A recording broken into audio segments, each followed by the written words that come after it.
வணக்கம் மாணவர்களே, நலமாக உள்ளீர்களா? மீண்டும் இணைவதில் மகிழ்ச்சி. இன்று நாம் காணவிருக்கும் எழுத்து கா. கா இல் கால். கால். கா து காது. காது. கா க இம் காகம். காகம்.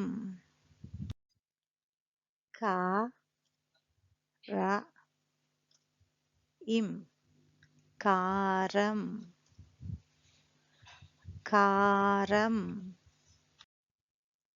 கா கி த இம் காகிதம். காகிதம். நன்றி மாணவர்களே, மீண்டும் சந்திப்போம்.